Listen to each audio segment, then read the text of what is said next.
Marina was a young social media influencer who lived to engage her followers. With her light brown hair always perfectly styled, piercing green eyes, and a charisma that captivated her audience, she was always on the lookout for new trends to boost her popularity.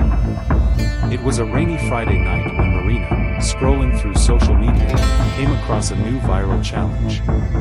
The Midnight Selfie. The challenge involved taking a selfie in front of a mirror exactly at midnight, with all the lights turned off and only the flash from the phone illuminating the scene.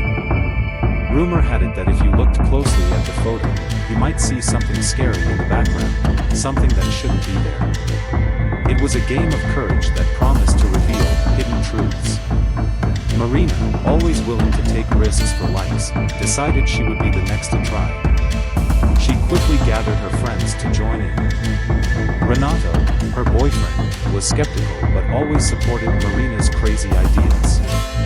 He had short dark hair, brown eyes, and an athletic build. Letitia, Marina's best friend, was more superstitious. With her long black hair and pale skin, she hesitated but eventually gave in to the group's insistence. The last to join was Diego, a college friend who was into supernatural adventures.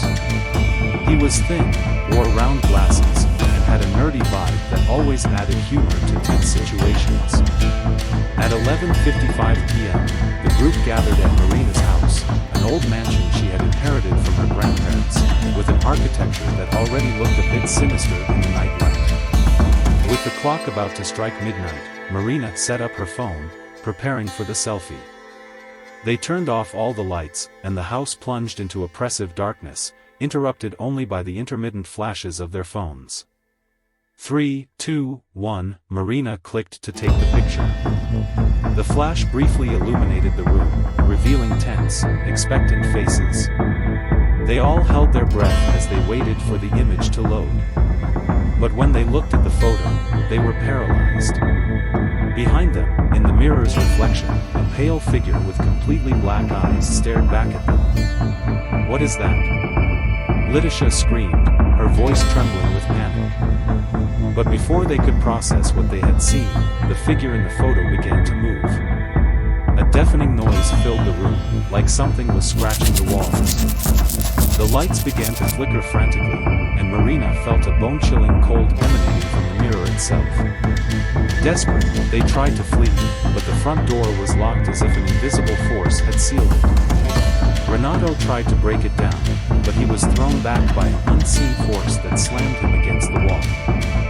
Letitia started to pray while Diego shouted for Marina to delete the photo, believing it would end the nightmare. But when she opened her gallery, Marina realized that the image had multiplied, replicating itself across all her folders. "It's everywhere now," Marina said, trying to keep calm as tears streamed down her face. Distorted laughter echoed through the hallways, followed by whispers only Letitia seemed to understand. Her face grew paler as she suddenly entered a trance, as if controlled by an invisible entity, and began walking toward the mirror. "Letitia, stop!" Renato shouted, but it was too late. Upon touching the glass, Letitia was pulled into the mirror as if swallowed by thick, dark water. The others were in shock, but before they could react, the pale figure from the selfie emerged from the mirror, dragging an immense shadow with it.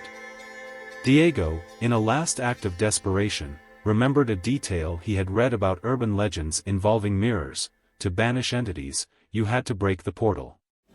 He grabbed a chair and, with all his strength, smashed it against the mirror. The glass shattered into 1,000 pieces, and with a deafening scream, the figure vanished, taking the oppressive darkness with it. The house fell silent. Marina, Renato, and Diego found themselves alone, with broken glass at their feet. Letitia had disappeared forever. When the police arrived after frantic calls from neighbors who heard the screams, they found no trace of the young woman. The incident was recorded as a case of mass hysteria, but Marina knew the truth. She deleted all her social media accounts and threw her phone into a river, trying to forget that night. But the cursed selfies continued to appear mysteriously on new phones, fueling a cycle of terror no one could stop. After all, who would be the next victim of the Midnight Selfie.